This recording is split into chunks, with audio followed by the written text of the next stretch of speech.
Welcome back to Nasdaq Trade Talks. I'm Jill Malandrino, global markets reporter at Nasdaq. We're coming to you live from Inside ETFs in Hollywood, Florida. And joining us for the segment, we have Christian Magoon. He's the CEO, Amplify ETFs. We're going to talk about managing downside risk using ETFs. And Christian, it's a big topic of conversation here at Inside ETFs.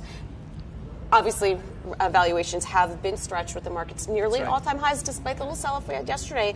So let's talk about SWAN, ticker SWAN. This is bringing a product that protects with that downside risk. That's right. So, yeah, it's funny that we're talking about it on a week of coronavirus concerns. I know, but we've almost come back from what we lost yesterday. Yeah, it's quite amazing. And it just shows you the market maybe is a little toppy to people, so they're looking for risks to maybe sell off on. And, you know, it was only one day of sell-off yesterday, but, you know, that was one of our biggest sell-off since October, I think. Right. So, you know, our Black Swan ETF is really designed to give investors equity exposure with an option sleeve. 10% of the portfolio is in SPY options, but then also always to have a protective measure. 90% of the ETF's assets are always in U.S. Treasuries. So essentially the product is designed to work in times of fear. We know in times of fear that the money goes to U.S. Treasuries as the most secure instrument of the world and tends to flee out of equities or the S&P. So these two asset classes work in inverse correlation to each other during times of crisis. And during regular days, you see the fund, the Black Swan ETF,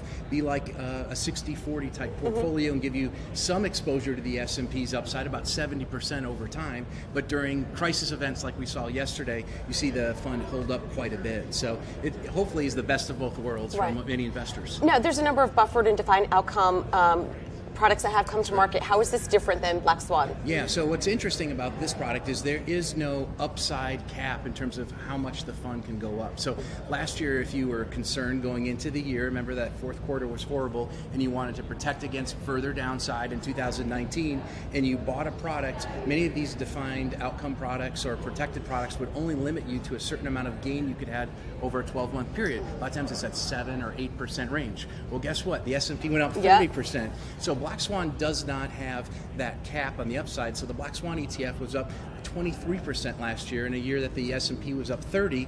It's not outperforming, but you're not capped at a 6 or 7% upside. So we think that's a big difference, because most times when investors want protection, they probably are buying protection too late and really need to actually be buying into these dips historically. So we think this product not having the caps really helps people over the long term participate in the equity markets. So where would this best fit in a portfolio? Is it something you would have standalone, or can you use it as a longer term hedge? How would you use the product? So we see people using the Black Swan in really two ways. One is in an alternatives area to try to have kind of a lower correlated return to their overall equity market. Some groups, though, are using it as part of their core equity, basically a protected portion of their core equity. So instead of just having that large cap blend exposure, having this exposure to the S&P, but now having that downside protection in the form of treasuries, and that really helps to reduce your risk over time. Yeah, especially if you don't want to miss out on that much of the 30% move that we had last year. So that really is the differential where you don't have that cap. That's right. It's huge, especially in years like last year. You would have lost out on over 20% of return.